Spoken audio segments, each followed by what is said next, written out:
booktube, welcome back to my channel. Today we're here to continue a read aloud read along of my Angelou's I Know Why the Caged Bird Sings.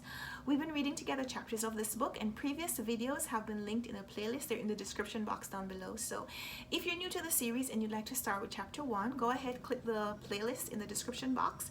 You can start there. Otherwise, we're up to chapter 25 and I'm going to be reading today. If you have a copy of the book and you'd like to read along with me, go ahead, get your copy out. Otherwise, just listen to me read.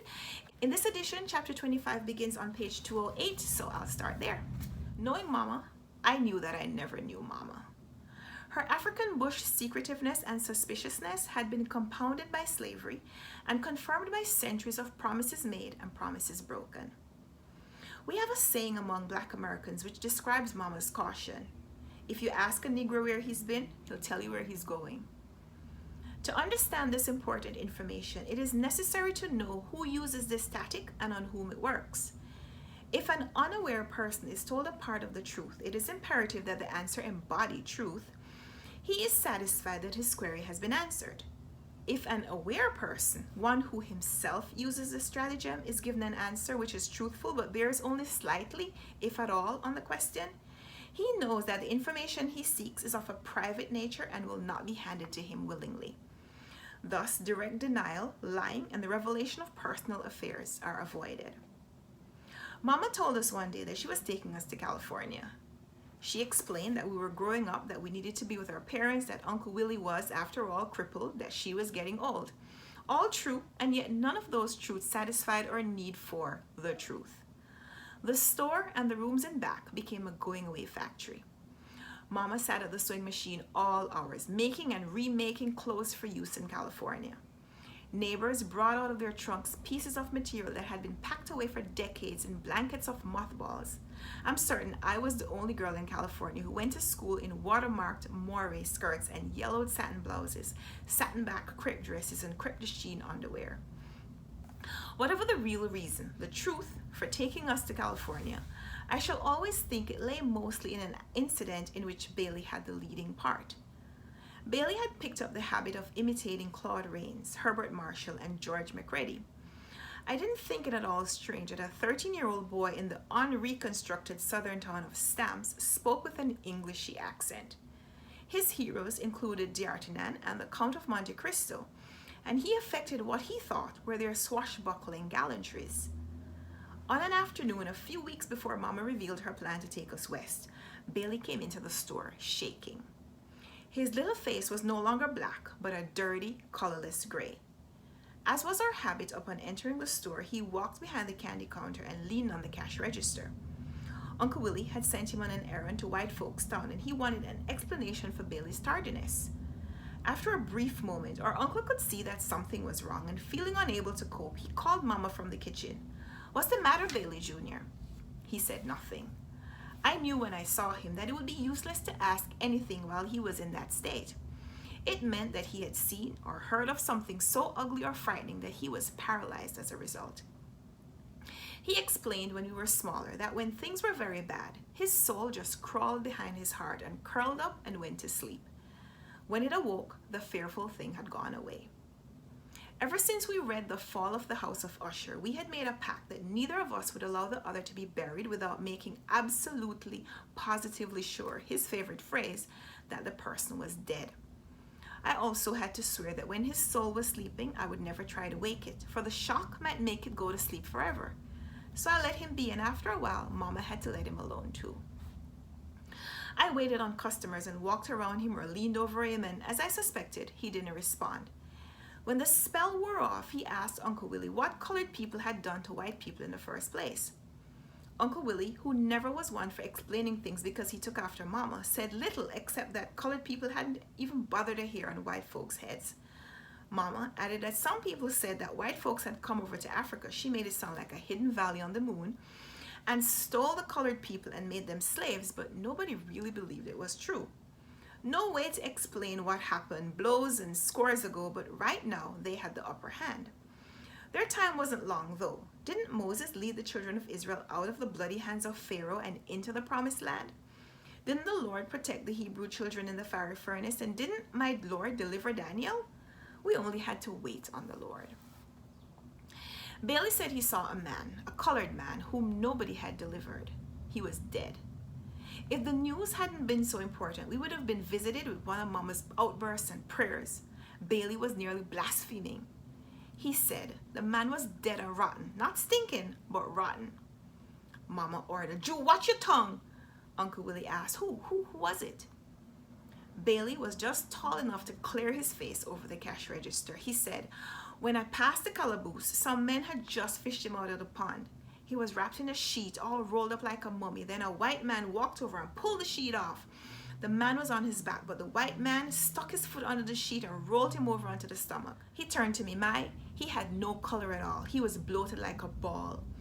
We had had a running argument for months. Bailey said there was no such thing as colorlessness, and I argued that if there was color, there also had to be an opposite, and now he was admitting that it was possible. But I didn't feel good about my win. The colored men backed off, and I did too, but the white man stood there looking down and grinned. "Uncle Willie, why do they hate us so much?" Uncle Willie muttered, "They don't really hate us. They don't know us. How can they hate us? They're mostly scared." Mama asked if Bailey had recognized the man, but he was caught in the happening and the event. Mr. Bubba told me that I was too young to see something like that and I ought to hightail it home, but I had to stay. Then the white man called us closer. He said, "Okay, you boys, stretch him out in the calaboose, and when the sheriff comes along, he'll notify his people. This here's one nigger nobody got to worry about no more. He ain't going nowhere else." Then the men picked up corners of the sheet, but since nobody wanted to get close to the man, they held the very ends and he nearly rolled out on the ground. The white man called me to come and help too. Mama exploded. "Who was it?" She made herself clear. "Who was the white man?" Bailey couldn't let go of the horror. I picked up a side of the sheet and walked right in the calaboose with the men. I walked in the calaboose carrying a rotten dead Negro. His voice was ancient with shock. He was literally bug-eyed. The white man played like he was going to lock us all up in there, but Mr. Bubba said, "Oh, Mr. Jim, we didn't do it. We ain't done nothing wrong." And then the white man laughed and said, "We boys couldn't take a joke," and opened the door. He breathed his relief. I was glad to get out of there. The calaboose and the prisoners screaming they didn't want no dead nigger in there with them, that he'd stink up the place. They called the white man boss. They said, "Boss, surely we ain't done nothing bad enough for you to put another nigger in here with us, and a dead one at that." Then they laughed. They all laughed like there was something funny. Bailey was talking so fast he forgot to stutter. He forgot to scratch his head and clean his fingernails with his teeth. He was away in a mystery, locked in the enigma that young southern black boys start to try to unravel from 7 years old to death. The humorless puzzle of inequality and hate. His experience raised the question of worth and values, of aggressive inferiority and aggressive ignorance. Could Uncle Willie, a black man, southern, crippled moreover, hope to answer the questions both asked and unuttered? Would Mama, who knew the ways of the whites and the wiles of the blacks, try to answer her grandson, whose very life depended on his not truly understanding the enigma? Most assuredly not. They both responded characteristically. Uncle Willie said something like he didn't know what the world was coming to, and Mama prayed, "God rest his soul, poor man." I'm sure she began piecing together the details of her California trip that night. Our transportation was Mama's major concern for some weeks. She had arranged with a railroad employee to provide her with a pass in exchange for groceries. The pass allowed a reduction in her fare only, and even that had to be approved. So we were made to abide in a kind of limbo until white people we would never see in offices we would never visit signed and stamped and mailed the pass back to Mama. My fare had to be paid in ready cash. That sudden drain on the nickel-plated cash register lopsided our financial stability. Mama decided Bailey couldn't accompany us since we had to use the pass during a set time, but that he would follow within a month or so when outstanding bills were paid. Although our mother now lived in San Francisco, Mama must have felt it wiser to go first to Los Angeles where her father was. She dictated letters to me advising them both that we were on our way. And we were on our way, but unable to say when.